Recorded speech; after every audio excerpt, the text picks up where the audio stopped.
This is another topic I've addressed in other videos and comments, but it keeps coming up on my channel, so I feel this also deserves its own video. It seems like a lot of people are calling for legislation against workplace bullying. Currently, I'm not aware of any laws directly addressing workplace bullying, at least not in my country.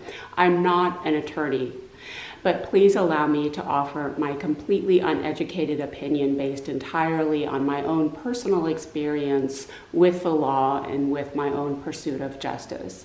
When I started my essay on workplace bullying almost 8 years ago, I explicitly stated that in order to address a problem legally, that problem must be defined first. And that is the problem. We still don't have a working definition of what workplace bullying is. The current understanding of workplace bullying amounts to what the Supreme Court Justice said about pornography. I know it when I see it. The collective ignorance about workplace bullying is at best frustrating, at worst it's maddening. Ask most people to define workplace bullying. What are you going to get? 2 things: physical violence and yelling.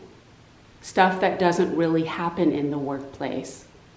One of those HR bots came on my channel and told me that HR is so great because they protect employees when other employees threaten them with guns. Jesus, take the wheel. Really? When does that happen, you ding-dong? That's called brandishing.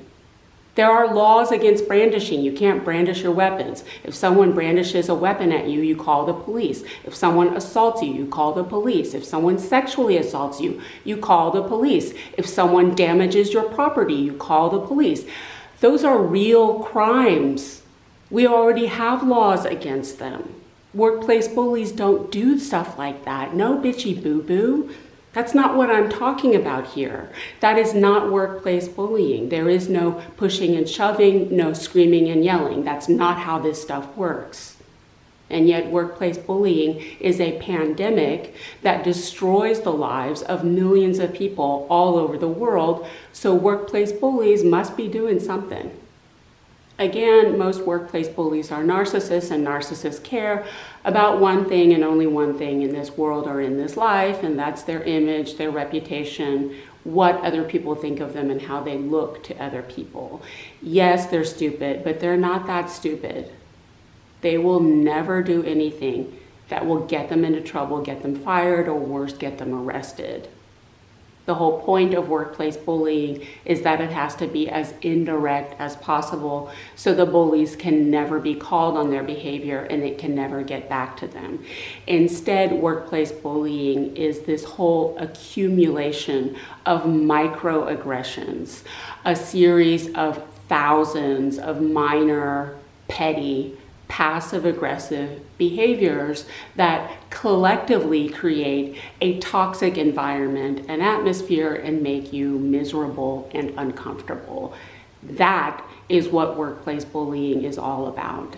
To legislate workplace bullying would have to be to legislate the individual behaviors. Workplace bullying techniques are always intended to hurt, but rarely run afoul of the law. In my most recent workplace bullying experience, the malignant narcissist president and CEO, whom I affectionately nicknamed Miss Piggy, looks exactly like her, publicly excluded me from an agency-wide event to which I should have been invited, and handed out raises to every single member of senior management except for me. She did those things because she desperately wanted and needed to hurt me, and she did. Both of those actions were shockingly hurtful to me, and they were the reason that I walked out.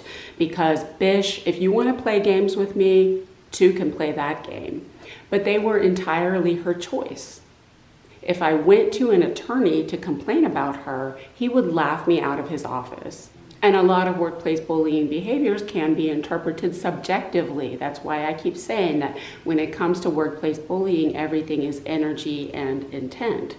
As empaths, we know perfectly well what these people's real intent is. You and I both know that all of the inappropriate touching that goes on in the workplace has nothing to do with warmth, kindness, caring, or nurturing, and everything to do with power, domination, and control, and it's often sexual. It's like, you're not nurturing, lady, you're a freaking pterodactyl.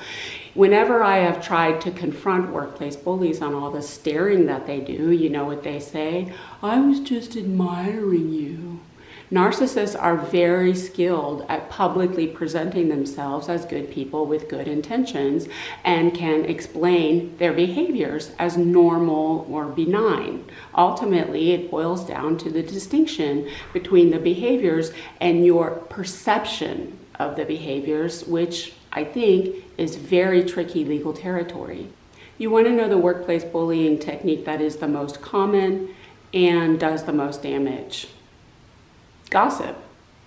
Gossip is the grease that lubricates the whole machine. Gossip is how workplace bullies manipulate, lie, smear, slander, defame, and line up their coterie of codependent flying monkeys. It is the narcissistic smear campaign. But if we loosely define gossip as talking about people who are not present, then literally everyone gossips, and gossip is a normal part of the human condition. I really don't see how something like gossip could possibly be legislated or regulated. And a lot of the gossip in the workplace takes place when you're not even there. Workplace bullies stay after work for hours to trash talk the target. Workplace bullies gossip electronically. They set up whole email chains and social media groups for the purpose of trash talking the target. The next time you go into work, know that there is an email chain about you flying around among your bullies all day. Workplace bullies use company time and equipment to gossip. If your company allows access to the socials, workplace bullies stalk you on your social media, and they use company time and equipment to do so. All of that is data that could conceivably be captured by IT, but IT is staffed by human beings. And those people are just the next flying monkeys with loose morals, sniveling sycophants who can be very easily recruited and compromised into destroying evidence or even fabricating it. I think workplace bullying law would function a lot like libel law.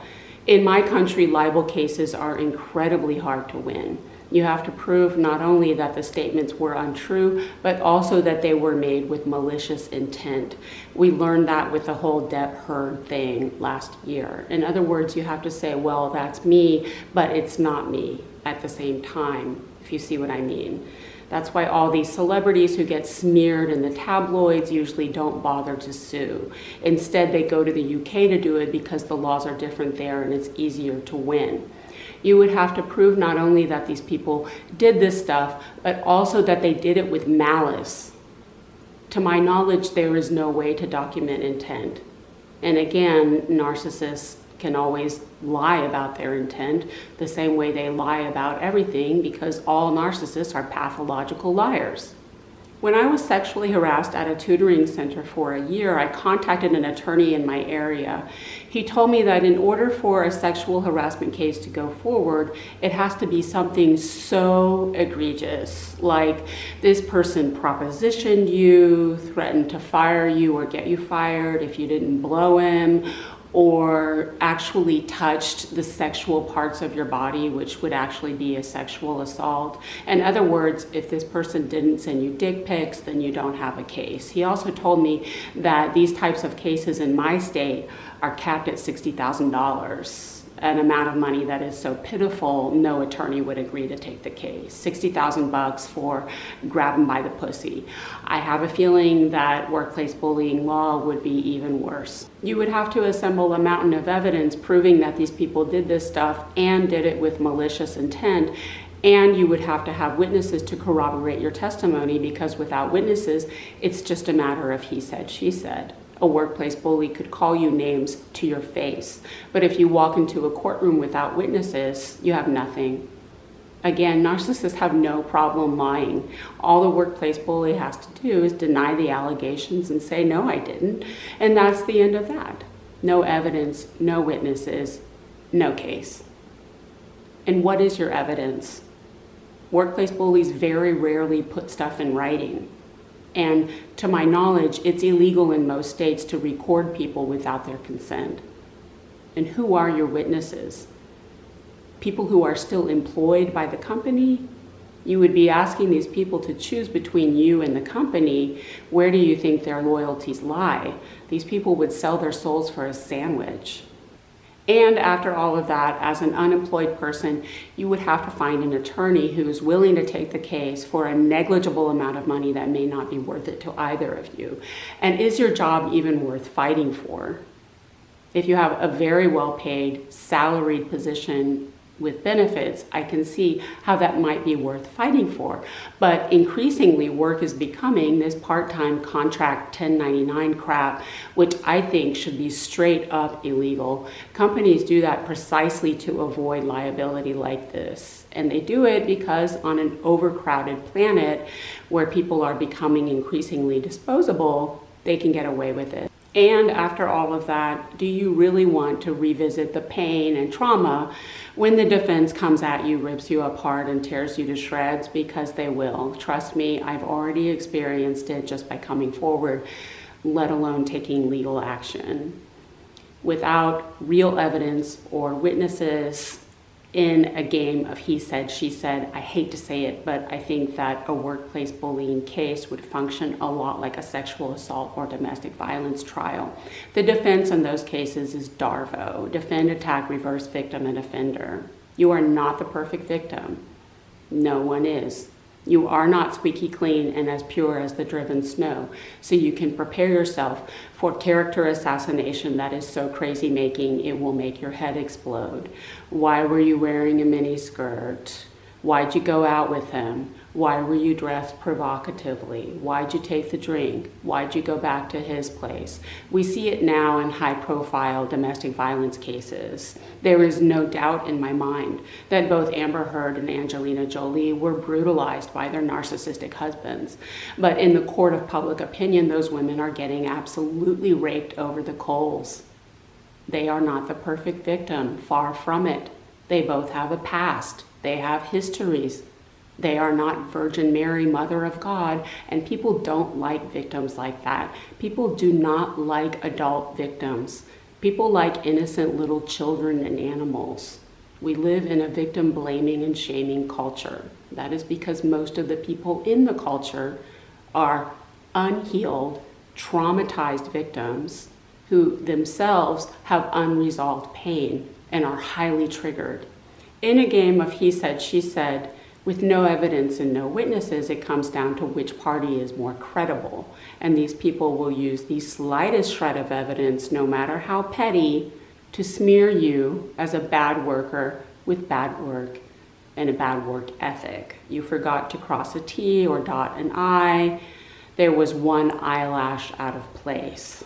And if you had any emotional reaction at all to the bullying, it could be just an eye roll or a sigh of exasperation, they will use it against you. That's kind of what they've been waiting for since day one. The whole function of abuse is for the abuser to offload all of his negative crap onto you and make it your fault. I can already hear it. It's going to be all about your attitude. You're unfriendly, uncollaborative, you're unhappy, you're angry, you're not a team player, you're difficult to talk to, difficult to work with, you don't play well with others, you don't get along with others. Who do you think you are? You think you're better, you think you're all that, and a bag of chips. You're a troublemaker and a bad apple who's just trying to stir things up and cause trouble, and a whiner and a baby and a tattletale. You're too sensitive. And when push comes to shove, these people will have absolutely no problem just making stuff up, or at the very least, highly embellishing the truth and even submitting false documents to a court of law. They already did it with your employment record. Narcissists are inherently amoral and unethical. They think that they are above the rules and above the law. They had no problem lying to get rid of you, and they will have no problem lying to smear you. If you still want to go ahead with it, follow Melanie Tanya Evans' advice and do not use the word narcissism during legal proceedings. That is a very bad look. That reflects very badly on you. You are not qualified to diagnose anyone that you have not treated yourself. Do not use words like narcissist, sociopath, or psychopath. It will not go over well. In legal proceedings, it is just the facts, ma'am. Stick to the individual words, actions, and behaviors. Do not call people narcissists. It sounds like character assassination, and that's what they do. Do not stoop to their level. What workplace bullying amounts to is emotional abuse. The law deals very well with tangible, material, physical reality, body, money, property, including your intellectual property. It's not very good at psychology. The law deals with words and actions. Energy and intent, not so much. In brainstorming about it, I can see really only a few instances in which the law could apply to workplace bullying. One is the workplace bullying technique that I call physical violence, which is actually not violence, but consists instead of two things: inappropriate touching and space invasion. You have the right to absolute dominion over your own body. It's in the United Nations Universal Declaration of Human Rights. It mentions security of person, which I interpret as bodily autonomy. These people do not have the right to touch your body, nor do they have the right to comment on your body. Surely we can pass laws to protect your body. We can also protect your time. That's part of the workplace bullying technique of harassment. We are legally limited to an 8-hour workday. In some countries, it's even less. These people do not have the right to contact you, text, call, email outside of work hours, even if you are salaried. Yes, surely there can be laws against that. Other than that, I'm sorry. I hate to be a Debbie Downer, but I really fail to see how the law can effectively address workplace bullying, at least not as I have experienced and defined it. Apart from legislation, what is to be done? I've thought about expanding employee training to include information on workplace bullying. We've all had to sit through those nonsense diversity trainings where they basically tell you not to use the N-word. The only reason they do that is HR's version of CYA in case existing harassment or discrimination laws are violated. The problem with training employees about workplace bullying is that we would be training people who very actively want and need to hurt other people, and we would be telling them exactly how to do it. When we tell narcissists what hurts us, we hand them all the bullets to shoot us with. If you go on a date with a narcissist and you say, well, my last partner cheated on me and that really hurt me and I don't want that to happen again, the narcissist is just sitting there rubbing his hands together in glee and delight, thinking, oh, good, now I know how to hurt you exactly where it counts. At this point, I'm getting kind of worried that with my channel and my essay on workplace bullying, I have effectively spelled out a recipe, a how-to guide for narcissists to use to hurt people in the workplace. When we tell narcissists what hurts us, they only do more of it. It is reverse psychology. Do not press the red button. If we tell people, stop staring at people, stop going through their food, stop invading their personal space, stop muttering insults under your breath, stop laughing at people, all we are doing is handing them validation that what they are doing is working. Workplace bullying is no longer the purview of human resources. Y'all know how I feel about the HR mafia. At best, HR is nothing but a bunch of incompetent, zero talent hacks who do not know anything about anything. At worst, they are full-blown, straight up demonic entities working very much in the interest of their satanic employers. HR had decades to do something about the problem of workplace bullying, and they decided that it was more important to suck up to power than to practice empathy for individual employees. They have failed completely and utterly miserably. These people are universally despised and reviled because they have pissed off and screwed over millions of people all over the world. They have dropped the ball. And I say that they don't deserve any more chances. The target of workplace bullying actually presents a remarkable opportunity for change. All too often, the target of workplace bullying is a canary in a coal mine, a whistleblower of sorts, who either directly or indirectly, by their energy or presence alone, points out some kind of corruption in the workplace. It doesn't necessarily have to be anything illegal, just that something is wrong.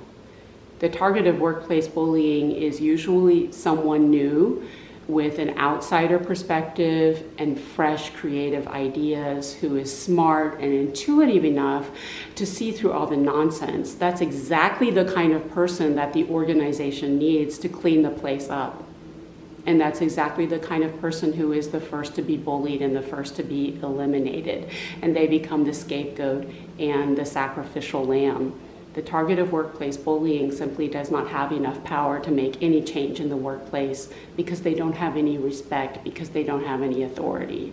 The real change has to come from the top.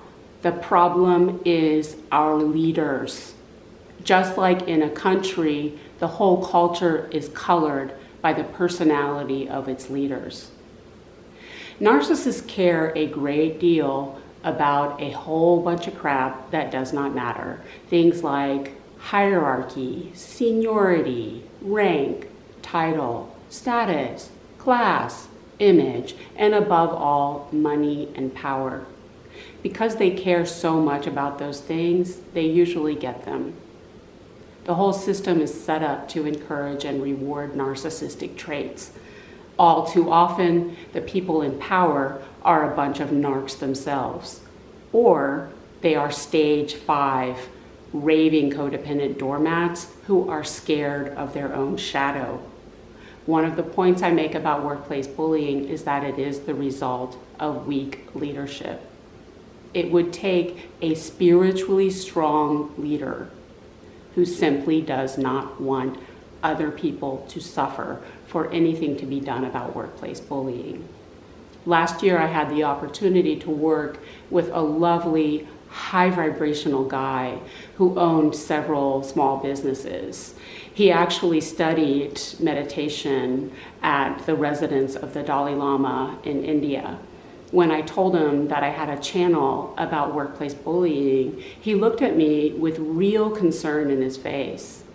And he said, "How can I make sure that never happens to any of my employees?" That is the kind of leader that I am talking about. I have worked for over 30 years in dozens of workplaces, and that is the first time that I have ever met a leader like that. In the meantime, while we wait for better laws and better leaders, we still have to work. So what do?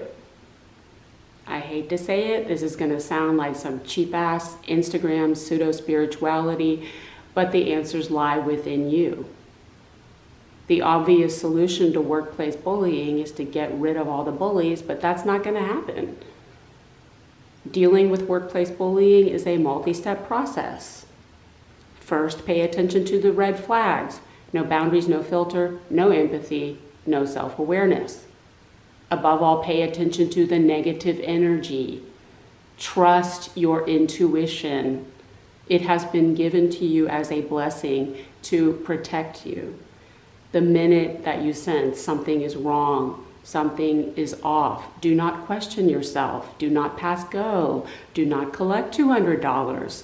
Get those boundaries up like Beyonce's Partition and start gray rocking the heck out of these people. Next come your radical acceptance and your drastically lowered expectations.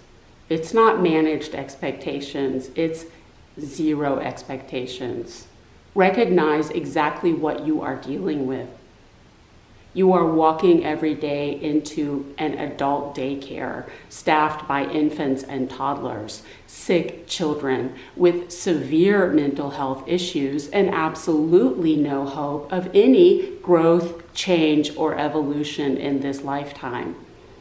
These people are not like us. They do not think like us. They don't speak the same language. And some of them may not be human, okay? It's giving vampires, it's giving reptilians, it's giving demons, it's giving a workplace that is one Fruit Loop short of a full box. You cannot reason with someone who is not rational. You could talk for 50 years until you are blue in the face, and these people will never respect your boundaries, ever. Approach these people with the expectations that you would have for a 3-year-old child. It's like, well, the monkeys didn't fling their own poop at the walls today, so that's an accomplishment. The solution to workplace bullying is to stop being a bully yourself.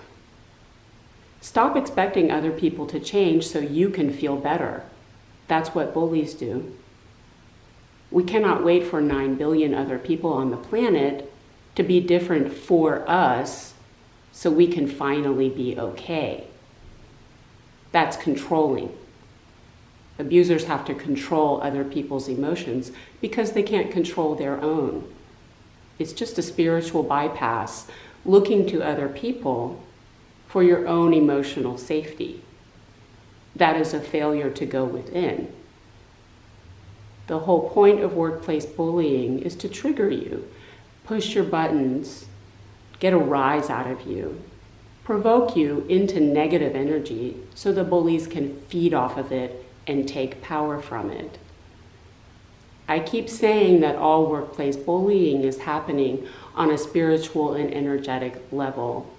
Sometimes I think that workplace bullying is a spiritual military boot camp for us. We are all learning to be Zen master Buddhist monks here. It's about detachment, disengage, complete and total objective neutrality. It is about not feeding any energy or emotion into the dynamic so it doesn't explode. It's not easy, and I'm not there yet myself. But at this point, I'm afraid that's the best that we can do. I wish I had more to offer you, but I just don't see a lot of hope here. If you need to scream and cry and punch pillows and scream into the ocean when you get home, then so be it. But in the workplace, you do not give these people what they want. You give them only your smile. And you do not ever let these people see your pain. So that was a summary about workplace bullying law. I hope that helps. Take care.